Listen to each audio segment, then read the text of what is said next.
নমস্কার বন্ধুরা, আমি প্রিয়া। আজকে আবার একটি নতুন বিষয় নিয়ে আলোচনা করব।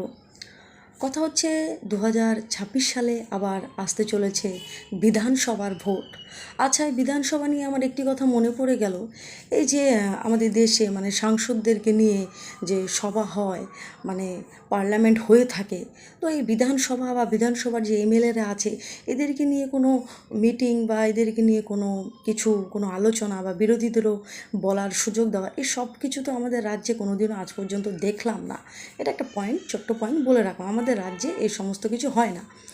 অথচ পার্লামেন্টের মতো জায়গায়, যেখানে বিরোধীদেরকে সমান জায়গা দেওয়া হয়েছে এবং সমানভাবে বিরোধীদেরকে দেখি সময় দেওয়া হয়েছে, বিরোধীদেরকে বলতে দেওয়া হচ্ছে, বিরোধীরা বলছে তাদের কথা, কেউ কিতকিত খেলে যাচ্ছে, কেউ কি বলবো, নানান রকম ভাষণ দিয়ে যাচ্ছে, কেউ ঠাকুর দেবতার ফটো তুলে অপমান করে যাচ্ছে, এভাবে সুযোগ দেওয়া হয়। কিন্তু আমাদের রাজ্যে সেটা নেই।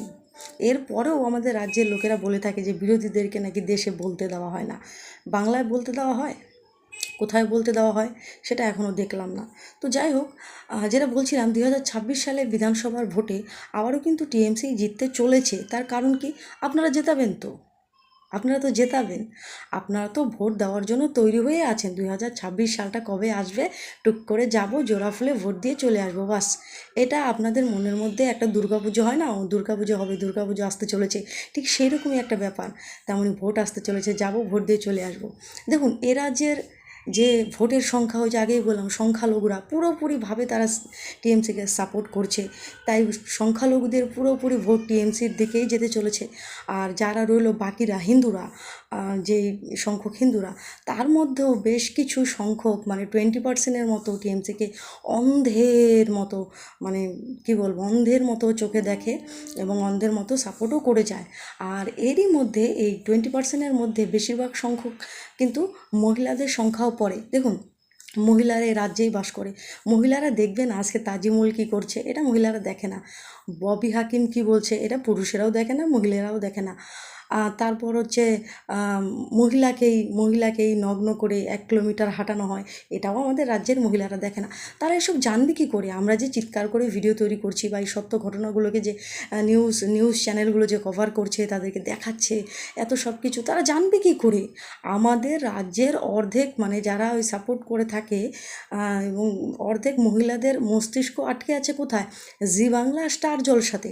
মহিলাদের, যারা একটু 30-র ওপরে যারা এবং তার নিচে যারা রয়েছে, তাদের আটকে রয়েছে কোথায়? মোবাইল ফোনে। আর মোবাইল ফোনে কোথায়? কারো কাছে এত সময় নেই যে 10-15 মিনিটের একটা নিউজ ভিডিও দেখবে। কারো কাছে এত সময় নেই যে 10-15 মিনিটের একটা কে কী বলেছে বা কী হচ্ছে আমাদের রাজ্যে, এই সমস্ত কিছু দেখার এত সময় নেই। কিন্তু ঘন্টার পর ঘন্টার সময় আছে ঘুরিয়ে ঢুমকা চুমকা রুমকা দেখার জন্য, হাসি ঠাট্টা ফাজলামি দেখার জন্য। দেখুন, এরকম নিউজ বা রিপোর্ট নিয়ে যে ভিডিওগুলো পোস্ট করা হয়, সেগুলো কতজন লোক দেখে, কত ভিউ হয়। কিন্তু একটি ঢুমকা চুমকো পোস্ট করে দেখবেন লক্ষ লক্ষ মিলিয়ন, কত ভিউজ সেখানে চলে আসে। কেন? কারণ আমাদের রাজ্যের মহিলাদের মাথা ব্যথা নেই, তাদের মাথা ব্যথা নেই। আর আমাদের রাজ্যে বলতে কি, বলে না যে শিক্ষা শিক্ষা শিক্ষা জিনিসটা তো আমাদের রাজ্যে নেই। শুধুমাত্র সার্টিফিকেট দিয়েই তো আর কেউ শিক্ষিত হয় না। যে প্রকৃত শিক্ষিত আজকের দিনে দাঁড়িয়ে এত বড় একটা সংকটের দিনে দাঁড়িয়ে যেভাবে সব কিছু হচ্ছে চারপাশে, যেভাবে একটা কী বলবো, একটা দুর্যোগ বলুন, একটা যা বলুন, এটা বলুন, সেটা বলুন, এই দাম বাড়ছে জিনিসপত্রের, এই সব কিছুর মধ্যে দাঁড়িয়ে আজকের দিনে সব থেকে ভালো রয়েছে কারা? আমাদের রাজ্যের সেই সব মহিলারা যাদের কোনো কিছুতেই কোনো মাথা ব্যথা নেই, তারা সব থেকে ভালো রয়েছে। দেখুন, পুরুষদের একটু মাথা খারাপ হবে, কারণ তারা বাজারঘাটে যান, রাস্তাঘাটে বেরোন, নিজেরা কিছু না দেখলেও এর মুখে তার মুখে শুনে, হয় সঠিক শোনেন নয় বেঠিক শোনেন, কিছু তো শোনেন।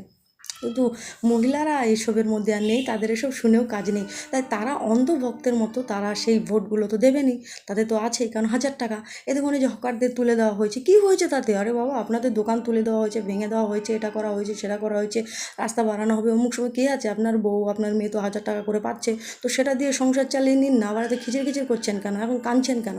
ভোট দিয়ে তো আপনারাই এনেছেন, আপনারাই তো সাপোর্ট করেছেন ভরে ভরে।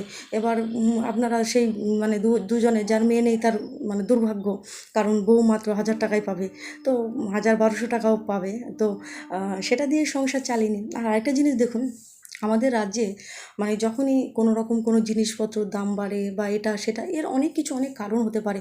আমরা সকলেই জানি বর্ষার দিনে যে সবজির জিনিসপত্র অনেক কিছুই দাম বাড়ে, বৃষ্টির জলে অনেক জিনিস নষ্ট হয়ে যায়, অনেক ক্ষেতে জল ঢুকে যায়, তো সে কারণে অনেক মানে যেগুলো ফসল তোলার সময় হয়নি সেগুলোও নষ্ট হয়ে যায়।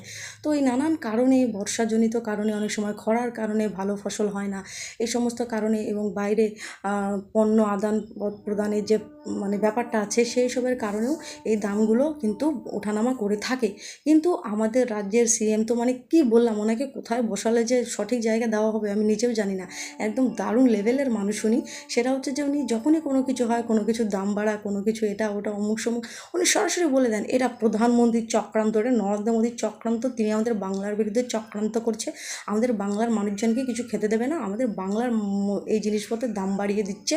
মানে ওনার প্রধান বক্তব্য এটা। উনি শয়নে স্বপনে জাগরণে অমুক জায়গায় সমুক জায়গায় যেখানেই যান না কেন, বাংলাকে ছেড়ে, বাংলার পরিস্থিতি ছেড়ে, বাংলার সমস্যাকে ছেড়ে উনি সবসময় নরেন্দ্র মোদীর পেছন পেছন ঘুরে বেড়াচ্ছেন, ওনার পেছনেই আছেন। আরে বাবা, নিজের সমস্যাগুলো সলভ করুন না। নিজের রাজ্যের যে সমস্ত সমস্যাগুলো আছে সেই সমস্যাগুলোকে না আপনি চোখে দেখেন, কখনো দেখেন না, সমস্যা করার মানে সলভ করার চেষ্টা করেন, শুধুমাত্র অন্য জায়গায় গিয়ে কাঠি করতে থাকেন সবসময়। কেন? কেন আপনাকে এই রাজ্যের জন্যই সিলেক্ট করা হয়েছে, কাঠি করার জন্য নয়। সে তার জন্য তো আছে, ববি হাকিমকে বসিয়ে রেখেছেন মেয়রের চেয়ারে, তাই না? তো তিনি আছে, কাঠি করবে, আরও আছে অনেক, ওই যে কুণাল বাবুকে বসিয়ে রেখেছেন, উনিও আছেন, আরও অনেকে আছেন। তো তারপরে ওই সাংসদে কল্যাণ ব্যানার্জিকে বসিয়ে রেখেছেন সাংসদ করে পার্লামেন্টে, উনিও ওখানে কাটি করছেন। আর যার উপর দেশদ্রোহীর মতো একটা আরোপ, মানে কি বলবো, মহুয়া মৈত্র, তাকে বসিয়ে রেখেছেন, যে নাকি মানে কি বলবো পার্লামেন্টের পাসওয়ার্ড এটা সেটা বিদেশে টাকার বিনিময়ে বিক্রি করেছে বা জানিয়েছে, এমন একটা অভিযোগ তার বিরুদ্ধে ছিল, সে আছে। তারপর আপনাদের প্রিয় সায়নী ঘোষ আছে, তাই নয় কি? মানে এন্টারটেনমেন্টের জন্য তো পাবলিক কম নেই। আপনি অন্তত মানে একটু বাংলার দিকে নজর রাখুন, বাংলার সমস্যাগুলোকে মেটান। এই যে সমস্যাগুলো হচ্ছে, মেয়েদেরকে নগ্ন করিয়ে ঘোরানো হচ্ছে, ববি হাকিম আপনার কি বলবো ডান হাত, এই সমস্ত আজে বাজে কথা বলছে, তাজিমুল যে সমস্ত কাজ করে চলেছে জেসিবি, তাই না?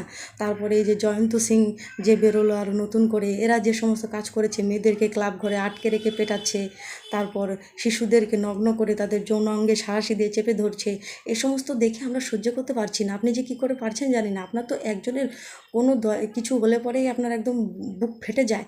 এই কিছুদিন আগে রাজ্যপালের বিরুদ্ধে একটি মেয়েকে ধরে নিয়ে এসে বললেন তিনি নাকি, রাজ্যপাল নাকি তার সাথে মানে খারাপ কিছু করেছে।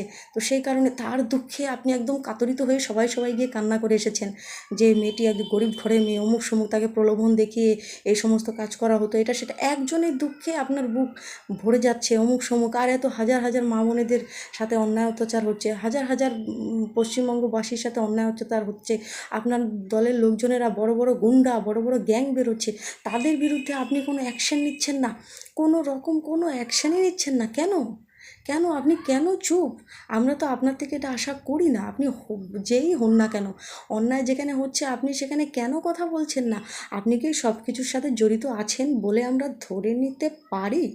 পারি কি? ধরেই নিই, তাই না? এতদিন ধরে যখন আপনি এই সমস্ত নিয়ে কিছু বলছেন না, তবে ধরেই নিয়ে ধরেই নিচ্ছি, সরাসরি বলছি মুখ্যমন্ত্রী এসবের সাথে, সব কিছুর সাথে জড়িত আছে। উনি সব কিছু জানেন, কিন্তু উনি কাউকে কিছু বলবেন না, কারণ ওনার ভোট ব্যাংক কম হয়ে যাবে। উনি নিজের চেয়ারকে ছাড়া আর এই পৃথিবীতে কাউকে ভালোবাসেন না, কাউকে না। উনি নিজের চেয়ারে এখন আছেন, আগামীতে ওনার ছেলে, সরি কী যেন বলে, ভাগনা নাকি ভাইপো, হ্যাঁ, তাকে বসানোর জন্য রেডি হচ্ছেন। এটাই ওনার স্বপ্ন, এটাই ওনার সব কিছু, মানে স্মরণে স্বপ্নে জাগরণে উনি এটাই দেখছেন, আর কিছু উনি চাচ্ছেন না, বা সেটাই ওনার মাকসাদ। বাংলার মানুষ এবার বোঝো, এবার বোঝো, বাংলার মেয়েদেরকে বলছি বিশেষ করে, একটুখানি ঢুঙ্কা চুমকা মোবাইলে হাসি ঠাট্টা ছেড়ে একটুখানি খবরগুলো জিনিসগুলো দেখো। পৃথিবীর কোনো জায়গাতেই মেয়েরা সেফ নয়, এটা আমি বলে দিলাম। এটা মানে ভগবানেরই সৃষ্টি, এটা এমনই একটা জিনিস, সেখানে কিছু বলা নেই। কিন্তু আমাদের পশ্চিমবঙ্গে সেটা 99.9%, বাস। এর থেকে বুঝে যাও। এখন তো কিছু বলো, এখনও তো তোমরা প্রতিবাদ করো, এখনও তো করো, এখনও সময় আছে, এখনও জেগে ওঠো, এখনও সময় আছে, এখনও তৈরি হও, এখনও চাইলে অনেক কিছু হতে পারে। একটা সুযোগ্য মানুষের হাতে নিজের রাজ্যকে, নিজের দেশকে, নিজের জাতিকে, সমস্ত কিছুকে যদি তুলে দাও না, তবে সেটা অনেক অনেক অনেক অনেক অনেক ওপরে ওঠে, সত্যি সত্যি উন্নয়নটা চোখে পড়ে। কিন্তু যখন একটা অযোগ্য মানুষের হাতে কিছু ছেড়ে দাও না, তখন সে চেয়ারের লোভে যা খুশি তাই করে যায়, চোখ বন্ধ করে যা খুশি তাই হতে থাকলেও সে দেখবে না। এটাই হয়ে চলেছে আমাদের রাজ্যে। আর কতদিন, আর কত দেখব? একদিনের পর ভাবি যে আর এইসব নিয়ে ভিডিও তৈরি করব না, অন্য কিছু নিয়ে অন্য কিছুতে যাই, অন্য কিছুর থেকে। কিন্তু কি করব বলুন, আবার নতুন করে এই সমস্ত কিছু দেখতে হয়। এগুলো দেখার পর না আর চুপ থাকা যায় না, খুব কষ্ট হয়। মনে হয় ধরে ধরে যদি পেটাতে পারতাম সেই সব লোকগুলোকে, খুব আনন্দ হতো। কিন্তু সেটা পারি না তো। আর আমি না পারি, অন্য কেউ যদি সেটা করতো, পুলিশ যদি সেটা করতো, সিএম যদি সেটা করতো, তবেও খুব আনন্দ হতো। কিন্তু দুঃখের বিষয় সেটা কেউ করে না। কেন করছে না? কারণ আমাদের পাবলিকই তো বেইমান। আমাদের যে জনতা, তারা অন্যায়ের বিরুদ্ধে প্রতিবাদ করা ভুলে গিয়েছে, ছেড়ে দিয়েছে। দিনে দিনে আমাদের এই রাজ্যটি ওই ইংরেজ শাসনের দিনে চলে গিয়েছে, যে একজন দুজন ইংরেজ পুলিশ চাবুক দিয়ে 20 জনকে মারছে। ওই 20 জনও উঠে দাঁড়ালে যে দুজন কোথায় ছিটকে যাবে, নিজেদের ক্ষমতাই নিজেরা জানে না। আর আশপাশ দিয়ে আরও 200 জন লোক দাঁড়িয়ে দাঁড়িয়ে দেখছে। নিজেদেরকে এত মানে ছোট করে ফেলেছে মানুষজন, যে তারা শুধু দেখে, দাঁড়িয়ে দাঁড়িয়ে হাসে, দেখে, চুপ করে থাকে, কিন্তু কিচ্ছু বলে না। এরকম একটা কাঠপুতুলে পরিণত হয়ে গিয়েছে আমাদের বাংলার জনগণেরা। যাই হোক, ভালো থাকো, একটু চোখ খোলো।